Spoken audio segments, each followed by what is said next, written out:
This channel does not promote any violent, harmful, or illegal activities. All content provided by this channel is meant for an educational purpose only. যদি এমবিএচ kitchen king কিচেনে থাকি তো আমরা যা ইচ্ছে তৈরি করতে পারি। বেগুনের ভর্তা, আলু কপি, ভিন্ডি মশলা, আরো অনেক কিছু।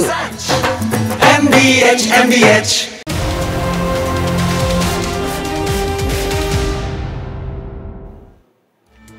নমস্কার, দেখছেন টিভি 9 বাংলা। আপনাদের সঙ্গে আমি অনির্বাণ। দুপুরের সুপার প্রাইম টাইমে ফুল অ্যান্ড ফাইনালি, আর আমার সঙ্গে রয়েছেন আমার সহকর্মী তনিষ্ঠা। আজ ফুল অ্যান্ড ফাইনালের শুরুতে যে খবরে চোখ রাখবো, বহুদিন ধরে আমরা টিভি 9 বাংলা বলে আসছি এবং টিভি 9 বাংলারই ব্রেক ছিল যে হুমায়ুন কবির এবার আলাদা দল গড়ার প্রস্তুতি নিচ্ছেন এবং শুধু তাই নয়, তিনি ইতিমধ্যেই প্রিয়াঙ্কা গান্ধীর সঙ্গে কথা পর্যন্ত বলেছেন তিনি কংগ্রেসে যাবেন নাকি নতুন দল করবেন কংগ্রেসের সমর্থন নিয়ে, সেটা ছিল সময়ের অপেক্ষা। ফের বিস্ফোরক হুমায়ুন কবির জানিয়ে দিলেন এবার নতুন দল গড়ছেন তিনি। নতুন দল গড়ার ঘোষণা হুমায়ুন কবিরের। 15ই আগস্টের পরেই নিজের দল গড়ছেন ভরতপুরের তৃণমূল বিধায়ক। কিছুক্ষণ আগে দেওয়া টিভি 9 বাংলার সাংবাদিক সৌরভ গুহকে তার এক্সক্লুসিভ সাক্ষাৎকারে হুমায়ুন কবির কি বলেছেন শুনবো।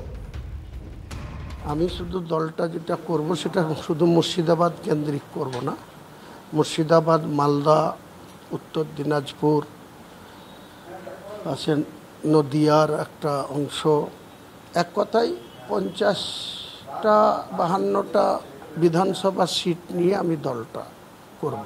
একটা গ্রামগঞ্জে একটা কথা আছে, প্রবাদ বাক্য আছে যে মানুষের যেখানে চাষ করতে গেলে যেটা শক্ত বলদ দরকার, সেই বলদ আমরা আছি। সেই বলদদের কোনো গুরুত্ব না দিয়ে ছাগল দিয়ে ধান মারা হচ্ছে মুর্শিদাবাদ জেলায়।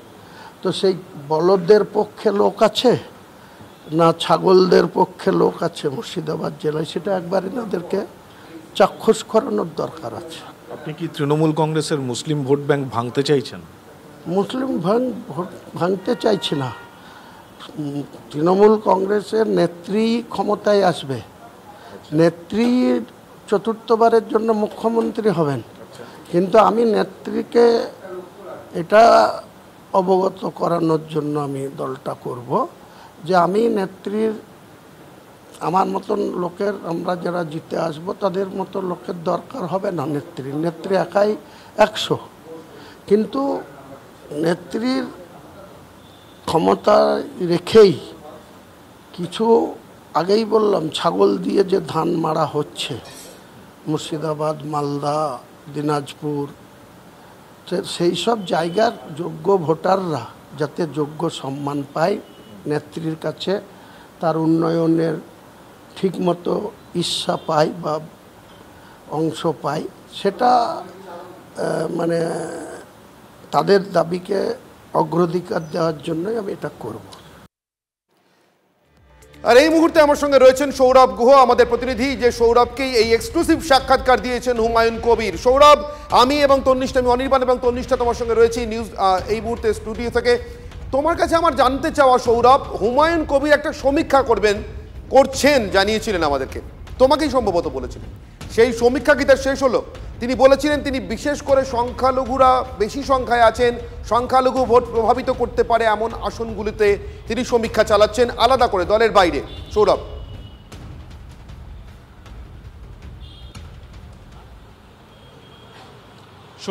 তনিষ্ঠা এবং অনির্বাণ, প্রথমেই যেটা বলবার সেটা হলো যে হুমায়ুন কবির নতুন দল গড়ছেন এই ঘোষণা দিয়েছেন এবং আরও বলেছেন 50 থেকে 52টা আসনে লড়াই করবেন। কোন কোন জেলায় লড়াই করবেন? উত্তর দিনাজপুর, 2 দিনাজপুর, মালদা, মুর্শিদাবাদ এবং নদিয়া, অর্থাৎ সংখ্যালঘু ভোট ব্যাংক প্রধান জেলাগুলোতে, সেখানে কিন্তু তিনি লড়াই করবেন যেখানে তৃণমূল কংগ্রেসের সংখ্যালঘু ভোট ব্যাংকে একাধিপত্য আছে।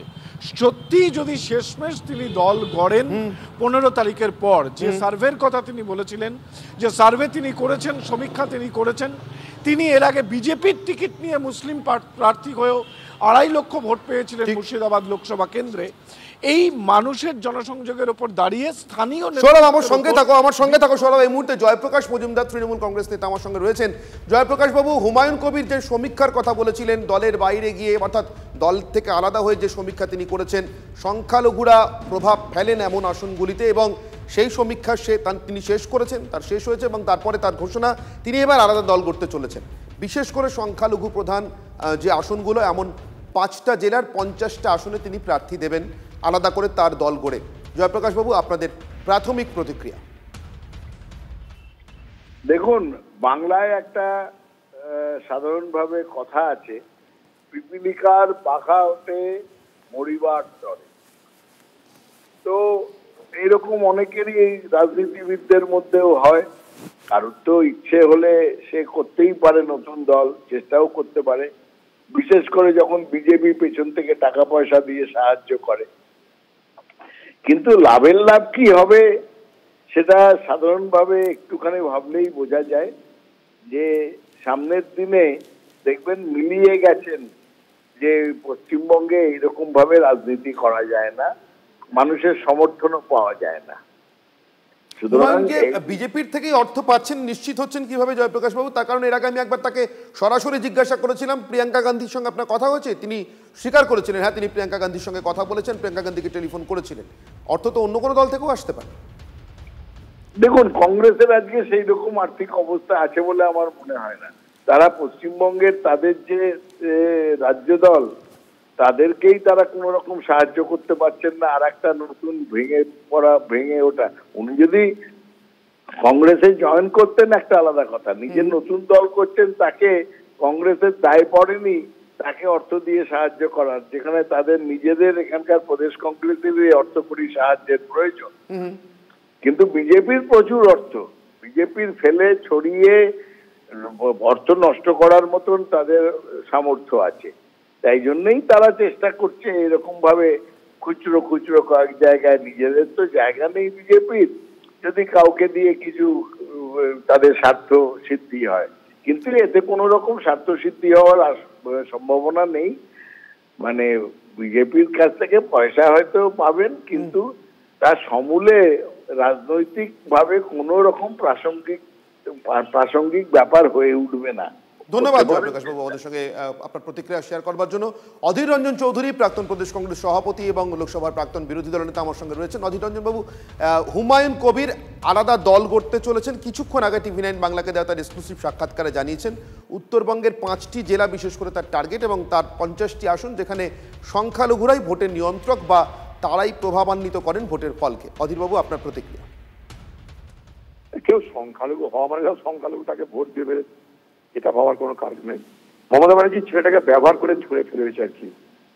কতবার আমাকে লোকসভায় হারানোর জন্য এই হুমায়ুন কবিরকে সামনে রেখে একটা দাঙ্গা, এবং সেই দাঙ্গার পরিপ্রেক্ষিতে 30 ভাগ হিন্দু 70 ভাগ মুসলমান মনে করলে হিন্দুকে মেরে গঙ্গায় ভাসিয়ে দিতে পারে, এটা প্রকাশ্যে টিভির সামনে মমতা ব্যানার্জির নির্দেশে তাকে বলতে হয়েছিল। কারণ মমতা ব্যানার্জি বুঝতে পেরেছেন আমাকে হারানো যাবে না যদি না হিন্দু ভোটকে আমার পর থেকে সরানো যায়।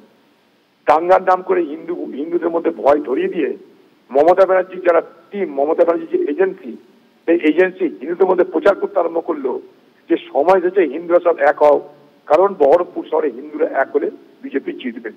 অথচ বহরমপুর শহরের জনসংখ্যা, বহরমপুর লোকসভার জনসংখ্যা মাত্র 33 থেকে 34% হিন্দু। তাদেরকে বোঝানো হলো যে বহরমপুরের জনসংখ্যা যা হিন্দু, তারা একচেটিয়া বিজেপিকে ভোট দিলে বিজেপি জিতবে। ফলে অধীর চৌধুরীর যে ভোট ব্যাংকটা ছিল সেখানটা একটা বড় ধস নামিয়ে আনা হলো, এবং সেটা এই হুমায়ুন কবিরকে দিয়ে করিয়েছিল মমতা ব্যানার্জি। তার জন্য সেদিন মমতা ব্যানার্জি হুমায়ুন কবিরের এই যে মন্তব্য যে মুর্শিদাবাদ জেলায় এবং বহরমপুর লোকসভায় 70 ভাগ মুসলমান 30 ভাগ হিন্দু, মুসলমান মনে করলে সব হিন্দুকে জলে ভাসিয়ে দিতে পারে মেরে, তার বিরোধিতা করেনি, নিন্দাও করেনি। কিন্তু যখন তার মনে হলো এবার হুমায়ুন কবির আমার বোঝা হয়ে যাবে, বোঝাটাকে তাকে নামাতে হবে। যেমন ভাবে কেসটা বোঝা হয়েছে মমতা ব্যানার্জি, তেমন করে হুমায়ুন কবিরও মমতা ব্যানার্জির বোঝা হয়েছে। তাই বোঝা নামানোর জন্য যখন তাকে উপেক্ষা করছে, তখন সম্ভবত সে মনে করছে আরো পাল্টা কিছু করা উচিত। অধীরবাবু, হুমায়ুন কবির তো একসময় আপনারও স্নেহভাজন ছিলেন এবং তার রাজনীতিতে উত্থান বা হাতেখড়ি সবটাই আপনার হাত ধরে। আপনি কি তাকে কংগ্রেসে আহ্বান জানাবেন? মুর্শিদাবাদের যতগুলো তৃণমূল নেতা দেখছেন, মুর্শিদাবাদের যতগুলো তৃণমূলের এমপি দেখছেন, সমস্ত এমপি শুধুমাত্র খলিলুর রহমান আমার সঙ্গে যোগদান করেছিল, তাকে আমি টিকিট দিইনি আমার সময়, কিন্তু যোগদান করেছিল আমার হাত ধরে কংগ্রেসে। অতএব মুর্শিদাবাদ জেলায় যত তৃণমূলের এমএলএ দেখছেন, যত বাঘা বাঘা মাতব্বর দেখছেন, যত বাঘা বাঘা নেতা দেখছেন, সব অধীর চৌধুরীর হাত ধরেই তৈরি হয়েছিল, জন্মেছিল। এটা আপনাদের জানিয়ে রাখছি। তাহলে কি হুমায়ুনকে ডাকবেন আপনি অধীরবাবু? আমি কেন ডাকতে যাবো? হুমায়ুন যখন কংগ্রেস করতো তখন কথা বলেছি, এখন কেন ডাকতে যাবো আমি? আপনি বলছেন যে মমতা বন্দ্যোপাধ্যায় ব্যবহার করে ছুঁড়ে ফেলে দিচ্ছেন। যোগাযোগ বিচ্ছিন্ন হলো। জগন্নাথ চট্টোপাধ্যায় রাজ্য বিজেপি সাধারণ সম্পাদক আমাদের সঙ্গে রয়েছেন।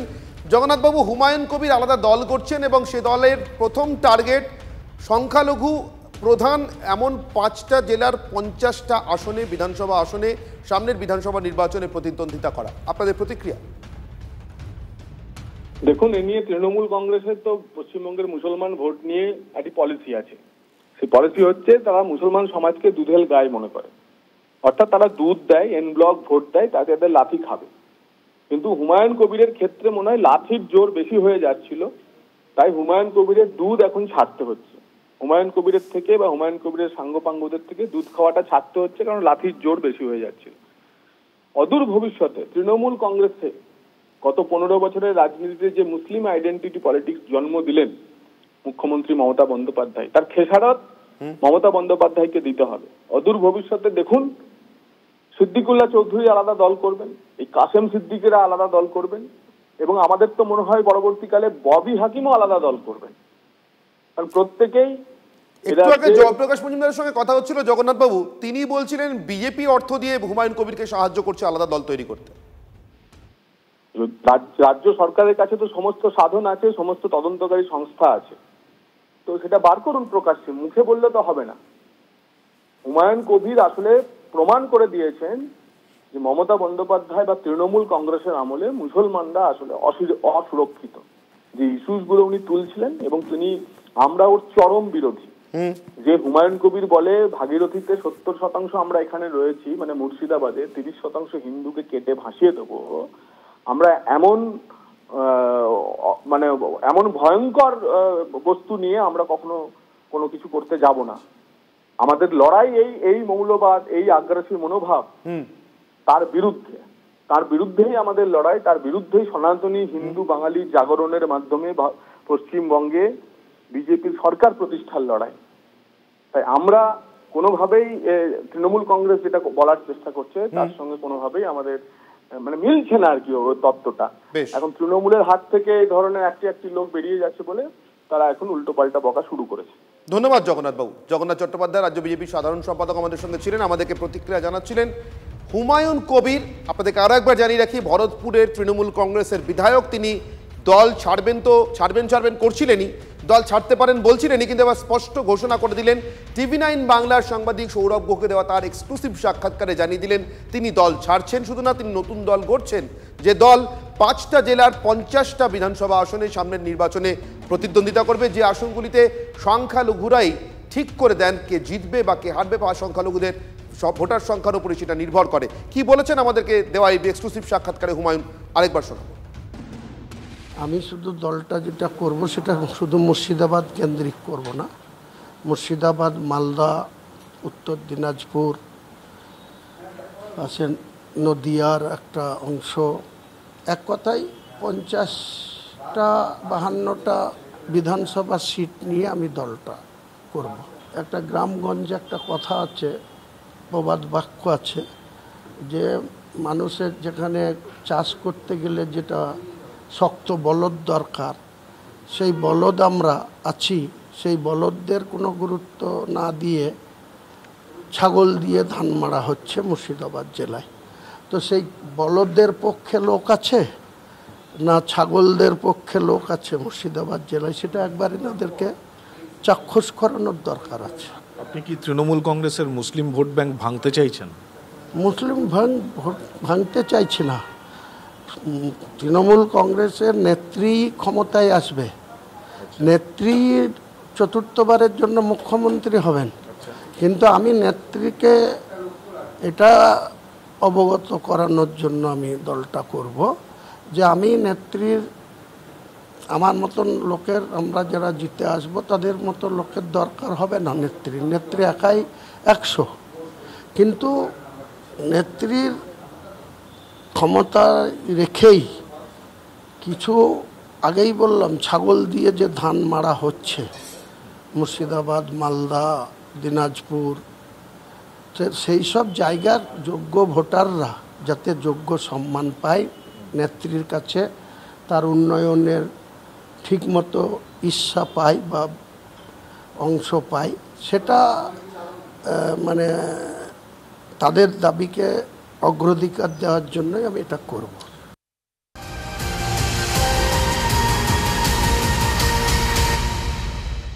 চলুন এবার বিহারের দিকে নজর রাখা যাক, কারণ 40 লক্ষ নয়, বিহারে ইতিমধ্যে বাদ গেছে 52 লক্ষের বেশি ভোটারের নাম। এনুমারেশন ফর্ম ফিল আপ বাকি এখনো 21 লক্ষের বেশি। বিজ্ঞপ্তি জারি করে জানালো নির্বাচন কমিশন। কথা বলবো আমাদের প্রতিনিধি প্রদীপ্ত আমাদের সঙ্গে রয়েছে সরাসরি। প্রদীপ্ত, এই যে তালিকা, এই তালিকায় ঠিক কাদের কাদের নাম রয়েছে, এবং তার পাশাপাশি আরো একটা বিষয় তোমার থেকে জানতে চাইবো, এসআইআর এর ক্ষেত্রে কোন কোন বিষয়গুলো খতিয়ে দেখার প্রয়োজনীয়তা রয়েছে, সেগুলো দেখা হচ্ছে কিনা, অর্থাৎ সুপ্রিম নির্দেশ সেটা কি মানা হয়েছে? প্রদীপের সঙ্গে কথা বলবো আমরা, তবে তার আগে আরো একবার আপনাদেরকে জানিয়ে রাখি, 40 লক্ষ নয়, বিহারের ইতিমধ্যেই বাদ গেছে 52 লক্ষের বেশি ভোটারের নাম। যে ব্রেকিং নিউজ আপনাদের দিচ্ছি, এনুমারেশন ফর্ম ফিল আপ বাকি এখনো 21 লক্ষের বেশি। বিজ্ঞপ্তি জারি করে জানালো নির্বাচন কমিশন। কথা বলবো প্রদীপ্তর সঙ্গে। প্রদীপ্ত, এই যে তালিকা, সেই তালিকা বাদের তালিকায় ঠিক কাদের কাদের নাম রয়েছে, এবং তার পাশাপাশি এসআইআর এর ক্ষেত্রে যে বিষয়গুলো খতিয়ে দেখার প্রয়োজনীয়তা রয়েছে, যে বিষয়গুলো খতিয়ে দেখার দরকার বলে সুপ্রিম নির্দেশ রয়েছে, সেটা কি মানা হলো? দেখো, নির্বাচন কমিশনের তরফ থেকে বলা হয়েছে এখনো পর্যন্ত বিহারে যে নামগুলোকে বাদ দেওয়া হয়েছে বলা হচ্ছে সেগুলো কেউ হচ্ছে মৃত ভোটার, কেউ দু জায়গাতে তাদের নাম রয়েছে, এবং কেউ শিফট করে গিয়েছেন। এখনো পর্যন্ত বাদ যাওয়ার তালিকাটা এরকমই, এবং তারপর এই তালিকাকে সামনে রেখেই তারা খসড়া ভোটার তালিকা প্রকাশ করবেন, এবং তার পরবর্তীতে এটার চূড়ান্ত রূপ পাবে।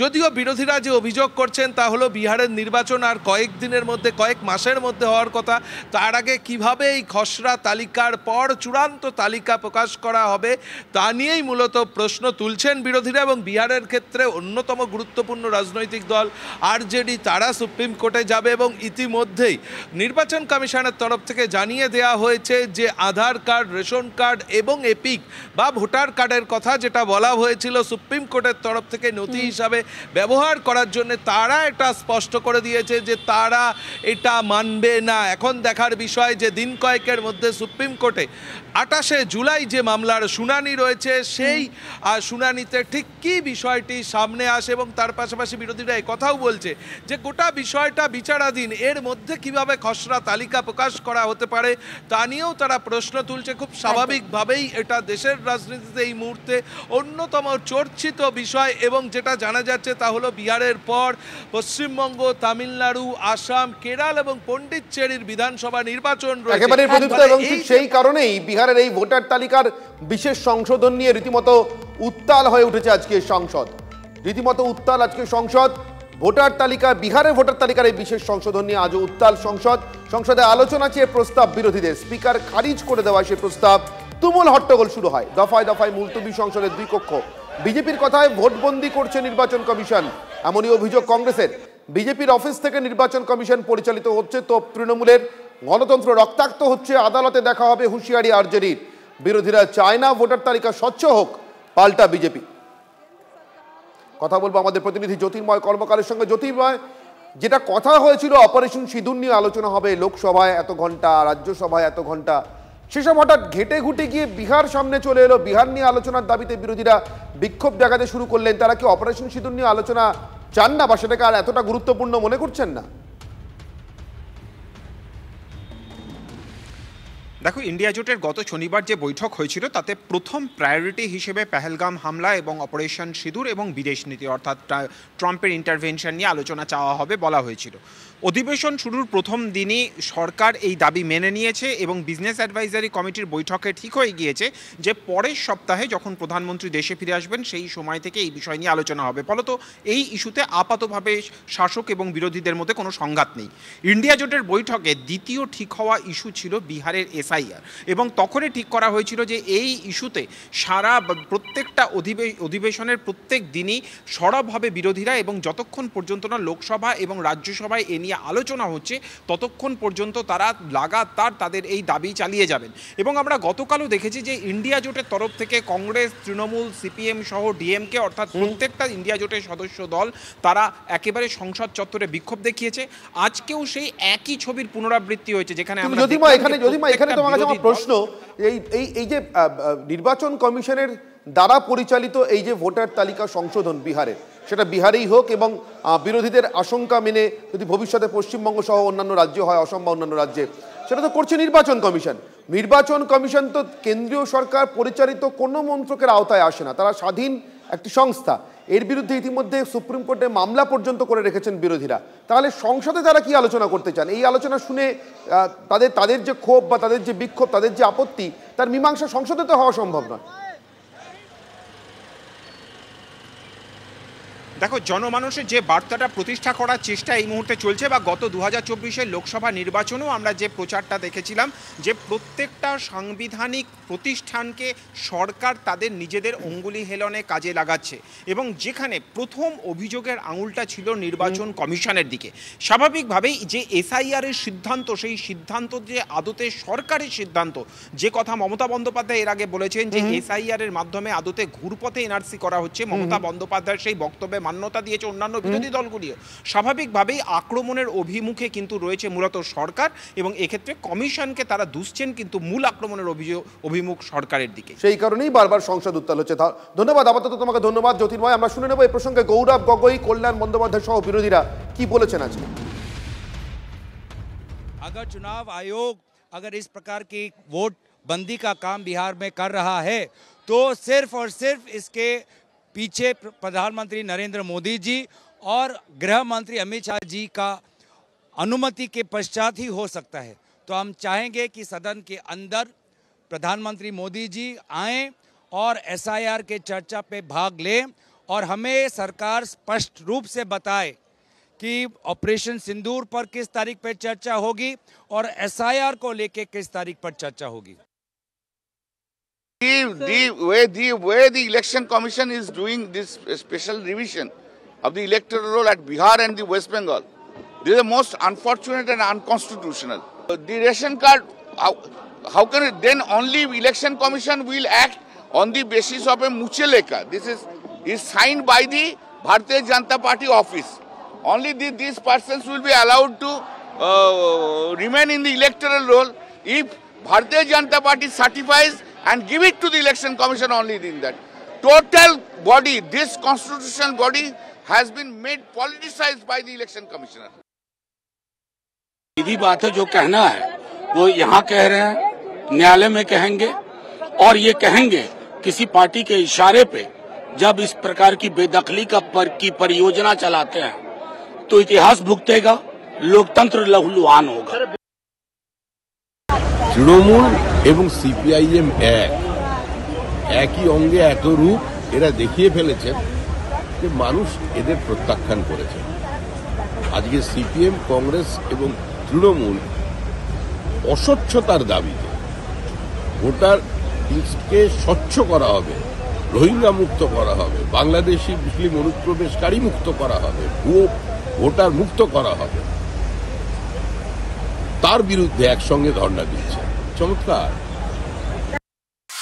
অবৈধ ভোটার খুঁজতে বিহারে এসআইআর, আর তারই মাঝে বাংলায় কি হচ্ছে জানেন? গ্রেপ্তার অনুপ্রবেশকারী। হ্যাঁ, অনুপ্রবেশকারী এখনো আসছে। মুর্শিদাবাদের ডোমকল থেকে বাংলাদেশি অনুপ্রবেশকারী ও এক ভারতীয় গ্রেপ্তার হয়েছে। ধৃত বাংলাদেশি ছোটন মণ্ডলের বাড়ি কুষ্টিয়া জেলার জামালপুর গ্রামে। দিন পাঁচেক আগে কেরলে গিয়ে কাজে যাওয়ার উদ্দেশ্যে অবৈধভাবে ভারতে ঢোকে ছোটন। কৌশিক আমাদের প্রতিনিধি আমাদের সঙ্গে রয়েছে। কৌশিক, কোন উদ্দেশ্যে এরা কিভাবে নজরদারি এড়িয়ে এই বাংলায় ঢুকে পড়ছে?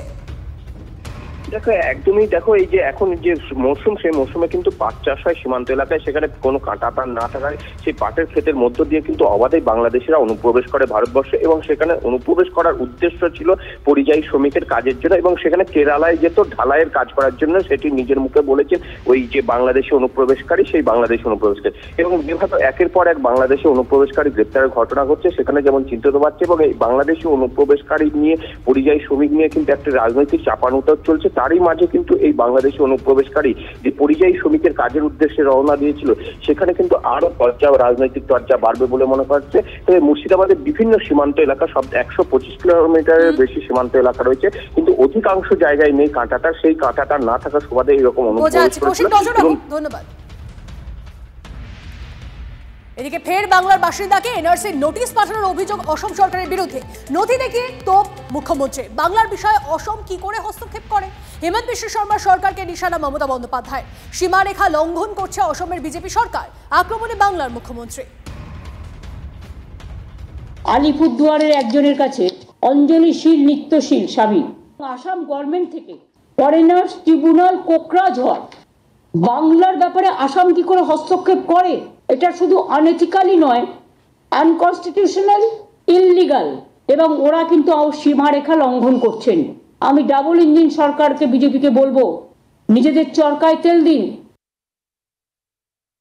যাদেরকে ধরা হচ্ছে তারা বাংলাদেশি, বাংলা ভাষা বাংলাদেশিরাও বলে, আমরাও বলি। সুতরাং সেখানে ওই কুচবিহারের মতো ঘটনায় এক দুটো কেস এরকম হতে পারে, কিন্তু মুখ্যমন্ত্রী মমতা বন্দ্যোপাধ্যায় যে নাটকটা দেখালেন যে বাংলা ভাষা বললেই যে অনুপ্রবেশকারী, তা নয়, মানুষকে বিভ্রান্ত করার চেষ্টা করবেন না, করেও কোনো লাভ নেই। কারণ এসআইআর হবে, 1 কোটির ওপর নাম কাটা যাবে আমাদের আন্দাজ। 2005 সালে মমতা ব্যানার্জি বলেছিলেন যে সেই সময় দাঁড়িয়ে 1 কোটি রোহিঙ্গা অনুপ্রবেশকারী আমাদের বেঙ্গলে ঢুকেছে। তাহলে আজকে কত কোটি হবে সেটা বুঝতেই পারছেন। আমি শুধু বললাম 1 কোটির প্লাস হবে। ফালাকাটের এক বাসিন্দাকে এনআরসি নোটিশের ছবি ভাইরাল সোশ্যাল মিডিয়ায়। ভাইরাল ছবিতে দেখা যাচ্ছে অঞ্জলি শীলের নামে নোটিশ পাঠিয়েছে অসমের ফরেনার্স ট্রাইব্যুনাল। 19 আগস্টে অসমের কোকরাঝাড় ফরেনার্স ট্রাইব্যুনালে হাজির হতে বলা হয়েছে। নোটিশের নিচে ফালাকাটা থানার উল্লেখ, উপরে কোচবিহার এসপি অফিসের সিল। জেলার নাম গড়বিলের কারণে এই নোটিশ আলিপুরদুয়ারের বদলে কোচবিহার এসপি অফিসে আসতে পারে বলে মনে করা হচ্ছে। যদিও অঞ্জলি শীলের পরিবারের দাবি এরকম কোনো নোটিশ তারা হাতে পাননি। যারা ভাইরাল করছে তারাই বলতে পারবে, আমি তো বলতে পারবো না। আমার কাছে কোনো ডকুমেন্টস নেই। আমার যখন বিয়ে হয়েছে তখন আমি ভোটারের বয়স আমার হয়নি। যখন বিয়ে হয়ে আমি শ্বশুরবাড়ি গেছি তখন আমার ভোটারের বয়স ছিল না। তারপরে ভোটের নাম উঠছে 18 বছর হয়েছে যখন, তখন তারপরে তো ভোটের নাম যখন উঠছে তখন আমি এখানকার ভোটার হয়ে গেছি। তো তখন কি আমি ওইখানে ভোট দিতে কি আদৌ যাব? তাহলে আমি কি 2 দিকের বাসিন্দার হবো নাকি? তা আমার এখানেই বাসিন্দার হওয়া উচিত। তার জন্যই আমি এইখানকার বাসিন্দার, আমি এইখানেই ভোট দিই। সমস্ত ডকুমেন্টস আমার এইখানেই, আমার হাতে কাগজ আসার পরে যা করার আমি নিজে করব। আপনার ওয়াইফের বাড়ি কোথায়? বাড়ি আসামে। আমার বাড়ি আসামে ছিল। কোন জায়গায়? আসামে বক্সিরহাট। আমরা নিয়ে আসছি 35 বছর হলো। 35 বছর। আর আপনাদের ওয়াইফ, আপনাদের বিয়ে হয়েছে কতদিন? বিয়ে হয়েছে তাও 20 বছর। কেন আমি দাদা ডকুমেন্ট না পেলে তো আমার কি করে আমি বলবো? ডকুমেন্ট আমার হাতে আসে নাই। আমরা চাচ্ছি যে আমাদের ডকুমেন্টটা, মানে যার নামে হিয়ারিং আসছে, ডকুমেন্টটা লাগবে আমাদের।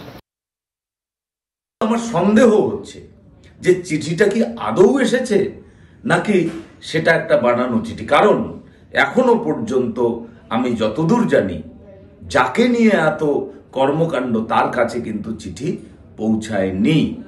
অতএব এর থেকেই পরিষ্কার, পশ্চিমবঙ্গ সরকারের মুখ্যমন্ত্রী, তিনি শুধু দলনেত্রী নন, তিনি মুখ্যমন্ত্রীও বটে।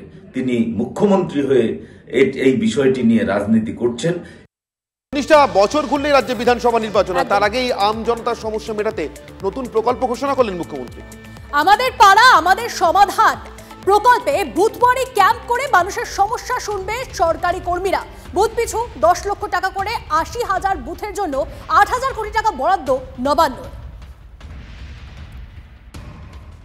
আমরা একটা প্রোগ্রাম নিয়েছি গভর্নমেন্টে, আমাদের পাড়া আমাদের সমাধান। সারা দেশে এইরকম উদ্যোগ এই প্রথম। এখানে মানুষ নিজেদের বুথে, ওই ব্রিজ নয় বা স্কুল নয় বা বড় বড় প্রোগ্রাম নয়, সেগুলো যেমন ডিপার্টমেন্ট করে ডিপার্টমেন্ট করবে, এটা এক্সট্রা প্রোগ্রাম।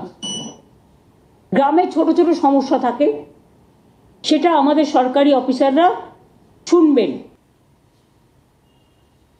সমস্ত কাজই হবে স্বচ্ছতা বজায় রেখে, নিরপেক্ষতা মেনে, অনলাইন পোর্টালের মাধ্যমে।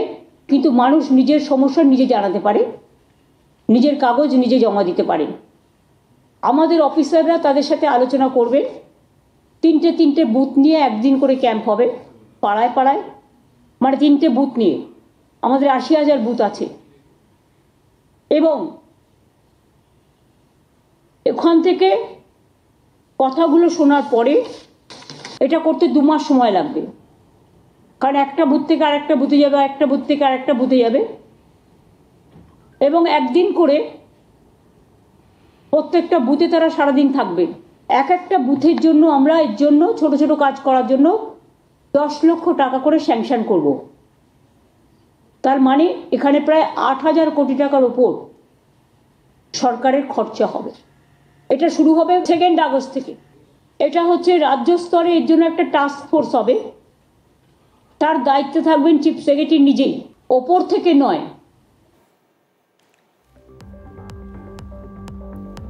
মুখ্যমন্ত্রী সদ্য ঘোষিত পাড়া প্রকল্প নিয়ে প্রশ্ন তুললেন সুকান্ত মজুমদার।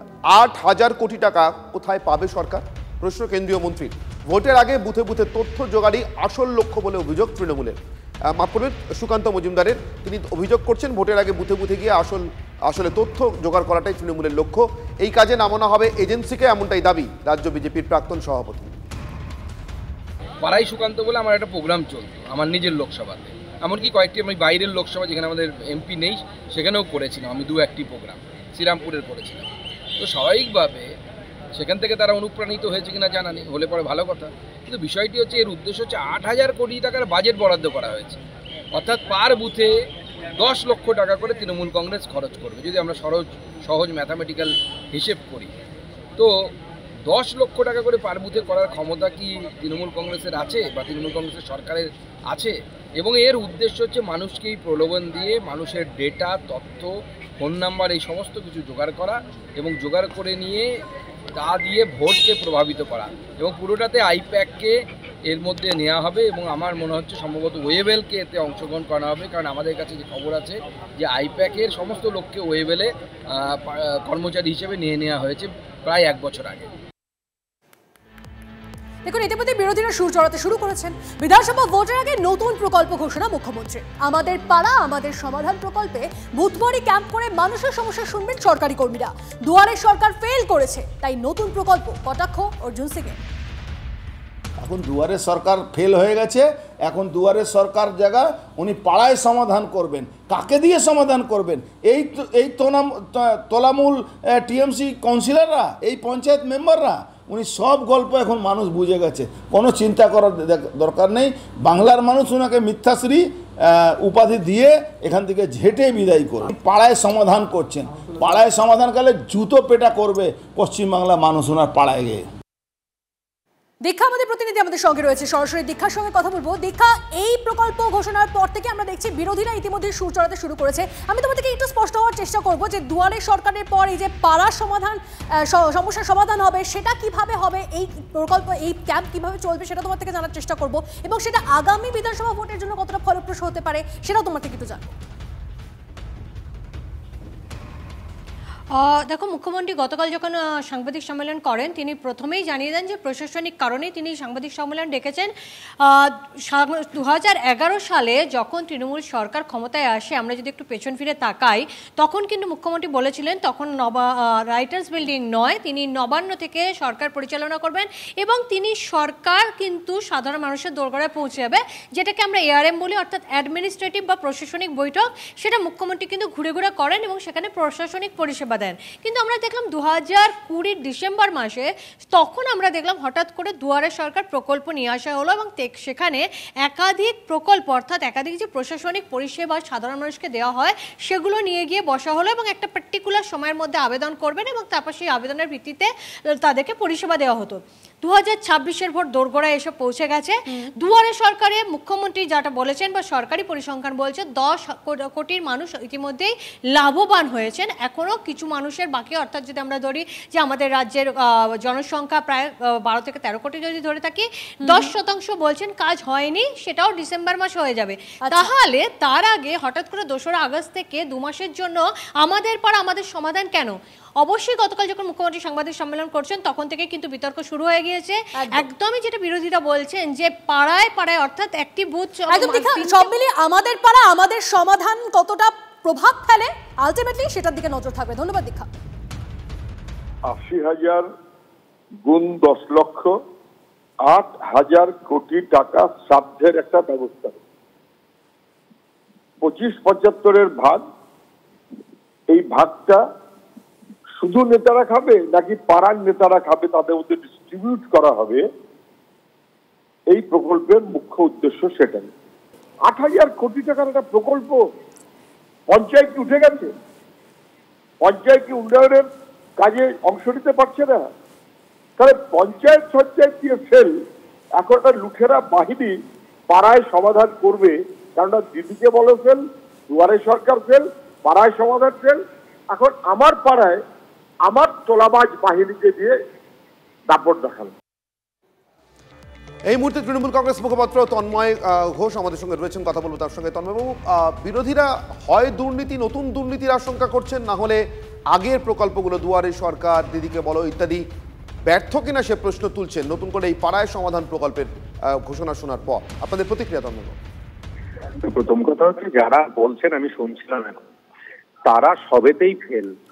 পাস ফেলের হিসাবে আপনারা যদি স্কুলে দেখেন তাহলে তো শূন্য কখনো হচ্ছে পাসের মার্কস হতে পারেন না। তো এখন যিনি বলছিলেন তারা শূন্য আছেন, শূন্যই থাকবেন, তাদেরকে নিয়ে আমি কথা বলতে চাই না। কিন্তু বাকি বিরোধী যারা বলছে, ভারতবর্ষের প্রত্যেকটা এরকম প্রকল্প প্রথম যিনি নিয়েছেন তিনি মমতা বন্দ্যোপাধ্যায়। এই যে পাড়ায় সমাধান, সেটা বলছে পাড়ার মানুষ ঠিক করবেন এবং সেটা সম্পূর্ণ প্রশাসনের সঙ্গে। এর মধ্যে দল এলো কোথায়? প্রশাসনিক ভাবে এরকম মাইক্রো লেভেলে অ্যাডমিনিস্ট্রেশন পৌঁছাচ্ছে, এটা তো মডেল হওয়া উচিত দেশের মধ্যে। এই মডেল আমার মনে হয় মমতা বন্দ্যোপাধ্যায় নিয়ে যাচ্ছেন। তিনি লক্ষ্মীর ভান্ডারেও যেমন একদম মাইক্রো লেভেলে মায়েদের হাতে পৌঁছে দিয়েছেন, এই পাড়ায় সমাধান সেখানে গিয়ে সেখানকার মানুষ ঠিক করবে। এটা এর থেকে ভালো কি হতে পারে যে একটা পাড়ায় তারা কোথায় খরচ করবেন, তাদের পাড়ার কোন রাস্তাটা হবে বা কোন ড্রেনটা হবে তারা ঠিক করে দেবেন এবং সেটা সুপ্রশাসন হবে। এখানে দল নেই, পুরো প্রশাসনিকভাবে মাইক্রো লেভেলে নেমেছে। এটা মডেল হওয়া উচিত বলে আমি মনে করি। এতে বিরোধীরা 2026-এ শূন্যের দিকে এগোচ্ছে। ধন্যবাদ তন্ময়। ফের বিজেপি শাসিত রাজ্যে বাংলার পরিযায়ী শ্রমিক আটকের অভিযোগ। বাংলাদেশের সন্দেহে মালদার চাঁচলে 8 শ্রমিক আটক হরিয়ানায়। থানায় নিয়ে গিয়ে নিগ্রহের ও হেনস্থার অভিযোগ পরিযায়ী শ্রমিকের পরিবারের। বাংলাদেশের সন্দেহে শ্রমিক নিগ্রহের ঘটনা প্রকাশ্যে আসতেই ক্ষোভে ফেটে পড়লেন গ্রামের মানুষ। অভিযোগ, বাংলা ভাষায় কথা বলায় পরিযায়ী শ্রমিকদের আটক করে পুলিশ। আধার কার্ড সহ একাধিক সচিত্র পরিচয়পত্র থাকা সত্ত্বেও আটক করার অভিযোগ।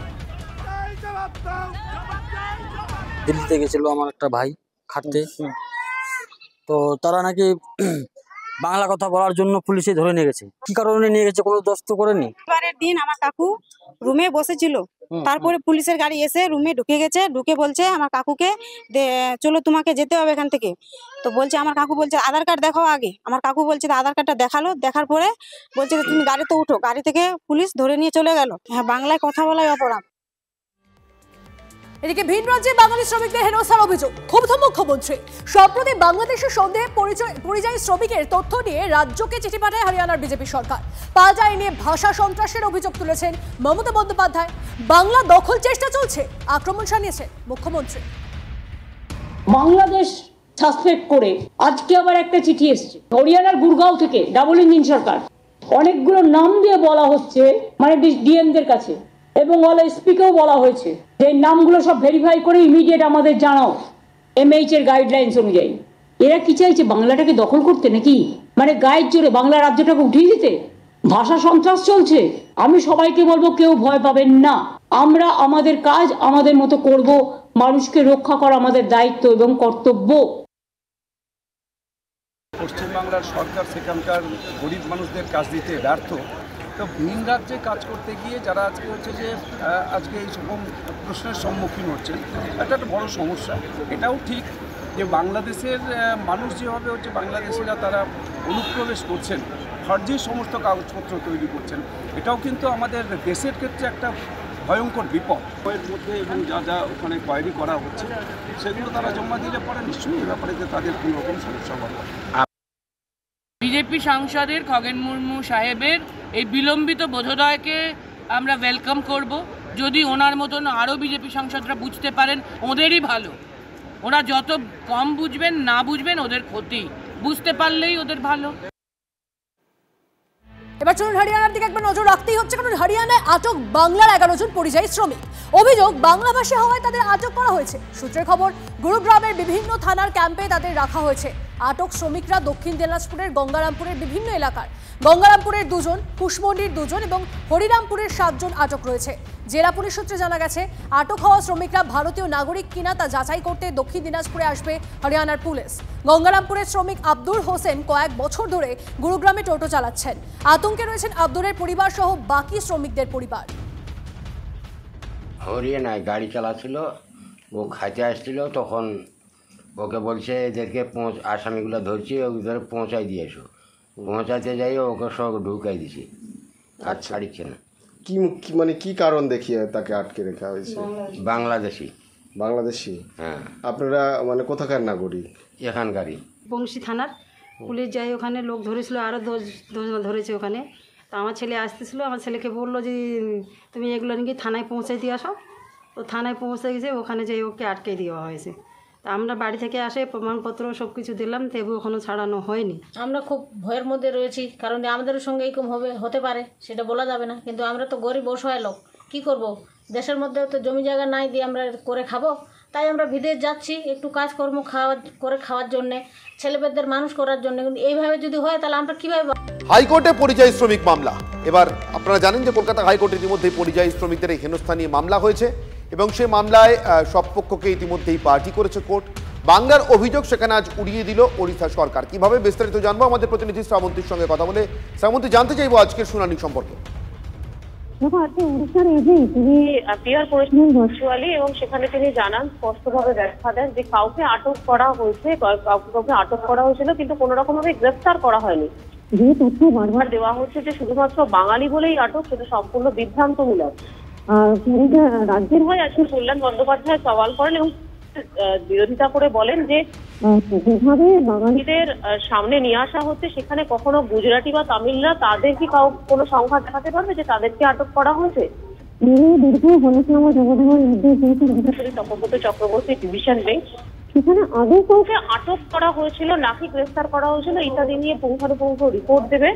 একই সঙ্গে এদের সরাসরি কল্যাণ বন্দ্যোপাধ্যায়কে বলেন যে এটা একটা রাজনীতির ব্যাপার, শুধুমাত্র বাঙালি বলে হেনস্থা করা হচ্ছে এটা নয়, যেটা দেশে আদর্শের নাগরিক ছিল এটা যাচাইয়ের জন্য এই ধরনের জিজ্ঞাসাবাদ চলছে।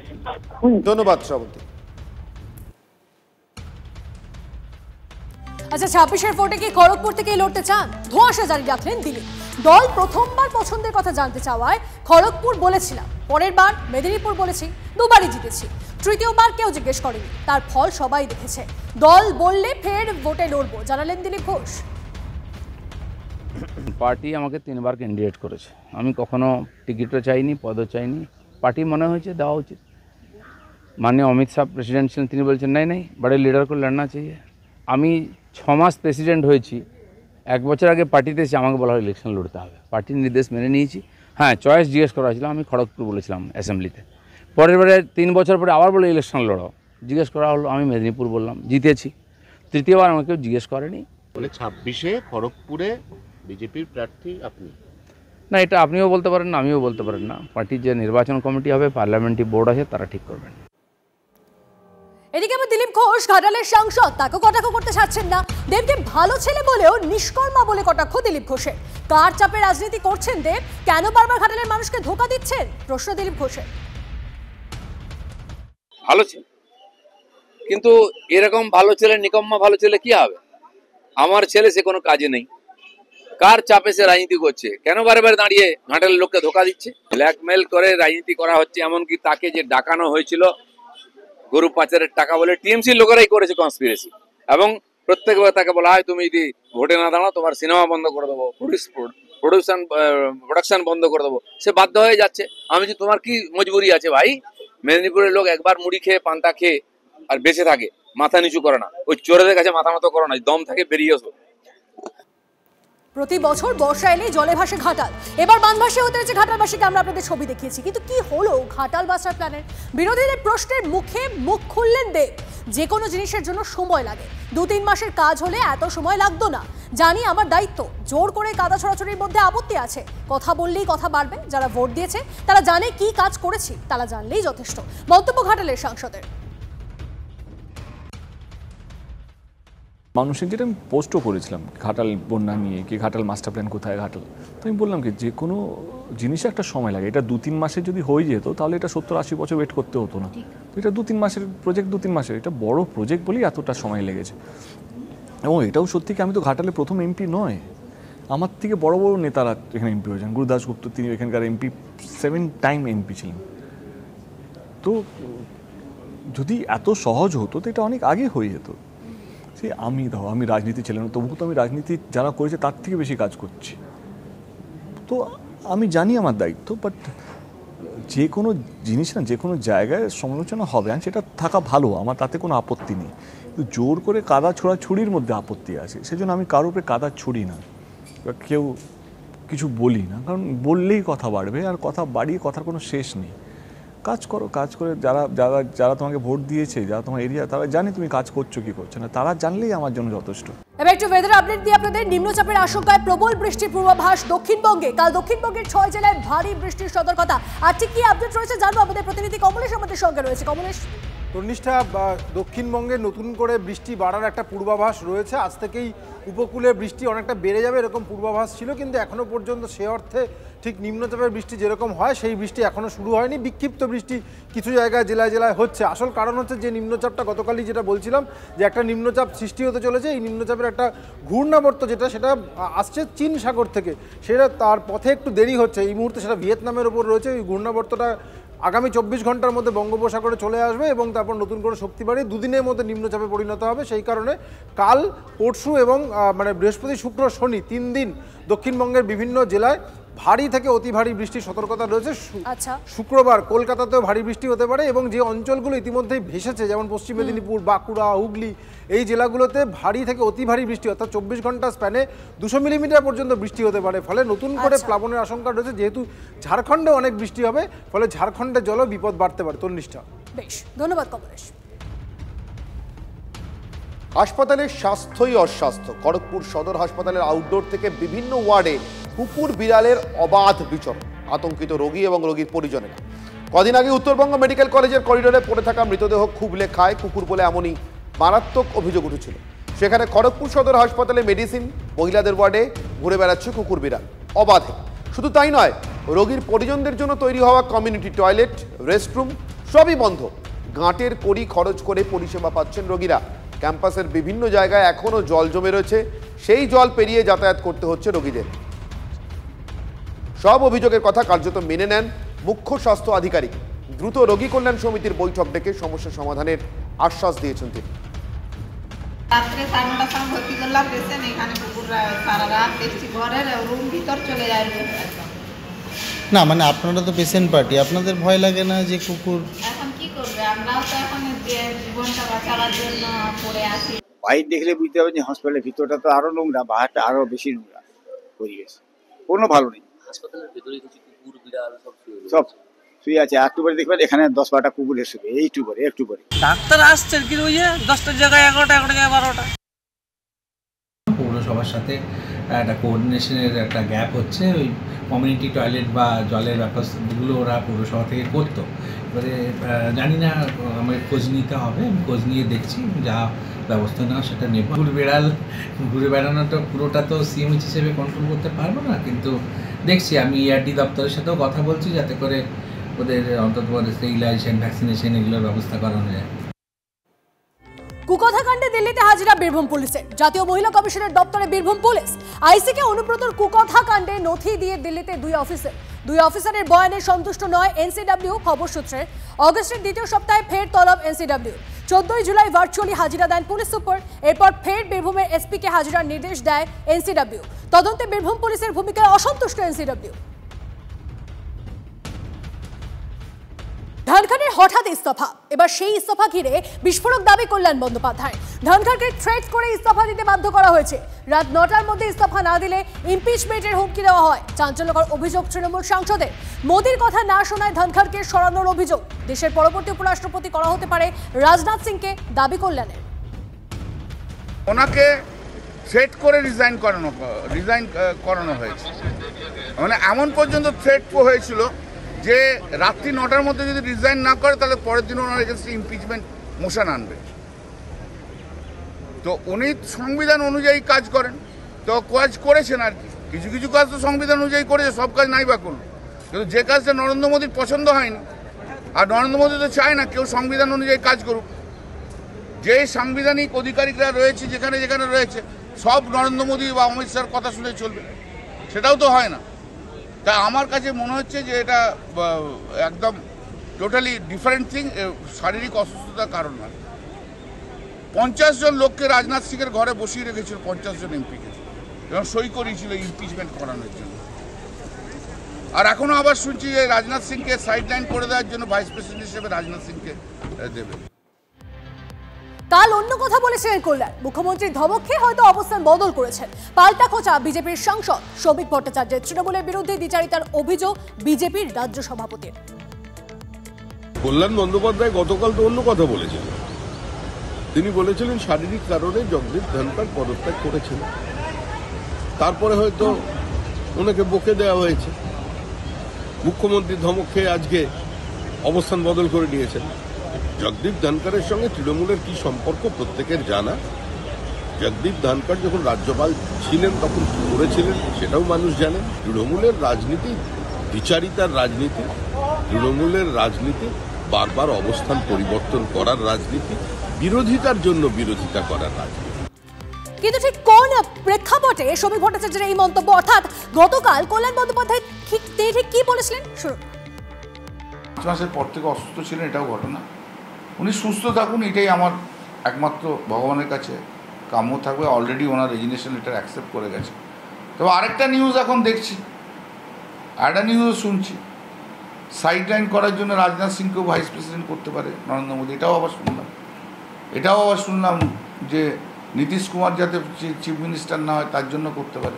এখন এগুলো যদি সত্যি হয় তাহলে তো পলিটিক্যাল অবজেক্ট রয়েছে। এই মুহূর্তে আরো একটা ব্রেকিং নিউজ দিয়ে আপনাদের, নতুন উপরাষ্ট্রপতির নির্বাচন প্রক্রিয়া শুরু হয়েছে। বিজ্ঞপ্তি দিয়ে জানালো নির্বাচন কমিশন।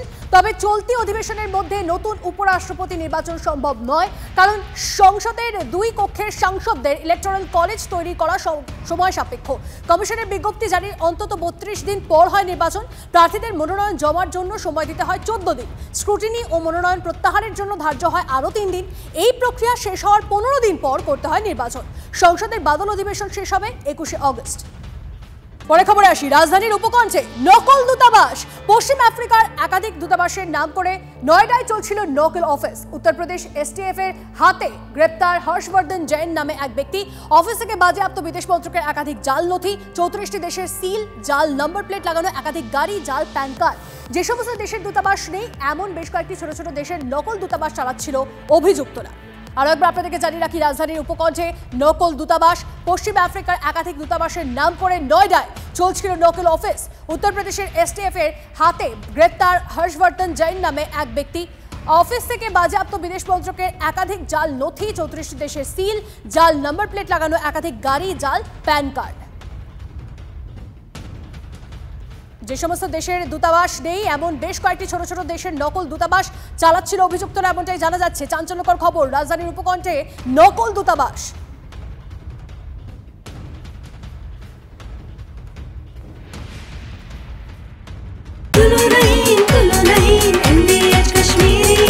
আরে কম দে কিন্তু খাঁটি দে।